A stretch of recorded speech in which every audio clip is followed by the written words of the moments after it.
Today we're talking about the Second Anglo-Afghan War. Now, this was a conflict born from pure imperial ambition, and it would literally draw a line in the sand, shaping the destiny of an entire region for more than 100 years. For all you UPSC aspirants out there, getting a grip on this war isn't just about memorizing dates and battles. No, it's about understanding the deep, long-term consequences that are still making waves today. So let's dive right in. Okay, here's our game plan. We'll start with the big policy shift that really lit the fuse for this conflict. Then, we'll get into the war itself in a very controversial agreement called the Treaty of Gandamak. After that, we'll look at the rebellion that was bound to happen and how a new ruler was put in place. And finally, we'll unpack the most famous or infamous legacy of this whole affair, the Durand Line. So what really pushed Britain into a second major war in Afghanistan? Well, it all comes down to a complete 180 in their foreign policy. A huge shift from just watching from the sidelines to jumping in with both feet. You see, for years, the British had this policy of masterly inactivity. It sounds fancy, but it basically meant leave Afghanistan alone. But then, a new viceroy, Lord Lytton, shows up, and he is seriously paranoid about the Russian bear creeping closer to India, the jewel in the crown of the British Empire. So he kicks off this aggressive new forward policy, and that, right there, was a total game changer.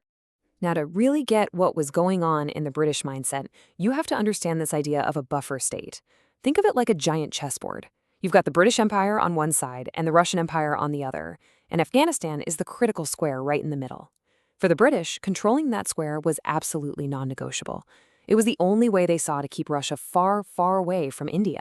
All right, so here's where things really start to boil over. The Afghan Amir, Sher Ali, he was stuck between a rock and a hard place. He tries to keep both empires at arm's length, but he's forced to let a Russian mission into his capital.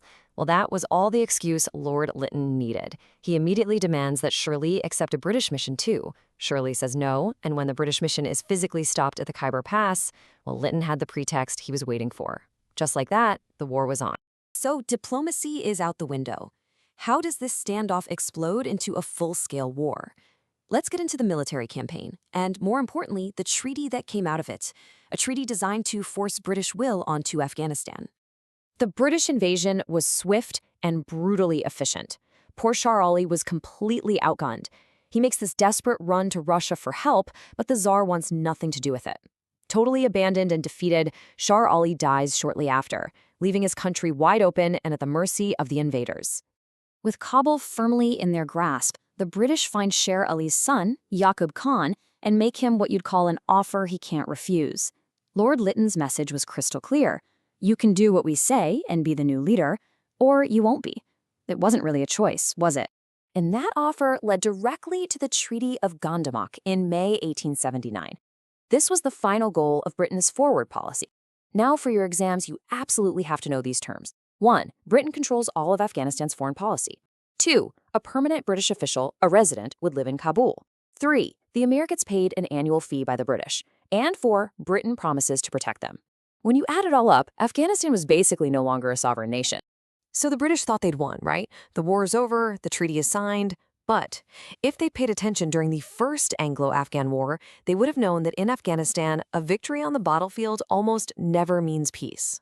Okay, so the ink is dry on the treaty, and the British start pulling most of their soldiers out. But the big question is just hanging in the air. How are the proud, fiercely independent Afghan tribes going to feel about this?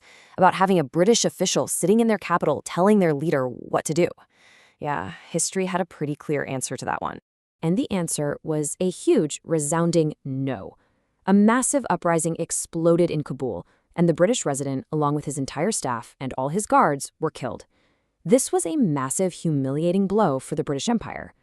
They had no choice but to march their army back in, capture Kabul all over again, kick out Yakub Khan, and find someone new, Sher Ali's nephew, Abdur Rahman, who they hoped would be a little more cooperative. All right, this war had a lot of consequences, but none, and I mean none, are as lasting or as controversial as what came next. We're talking about the creation of a new border. A simple line on a map that would create well over a century of conflict.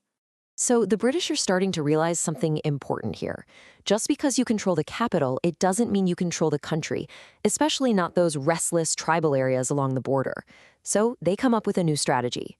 First, in 1893, they formalized the border with the Durand Agreement. Then, in 1901, they create a whole new province just to police it. So what is this Durand Line? Well, it's a textbook example of how empires draw borders. A British civil servant with very little concern for the people actually living there just drew a line on a map. And this line sliced right through the heart of Pashtun and Baloch tribal lands, creating a completely artificial border that basically guaranteed future conflict. And here is the absolute key takeaway for your exams.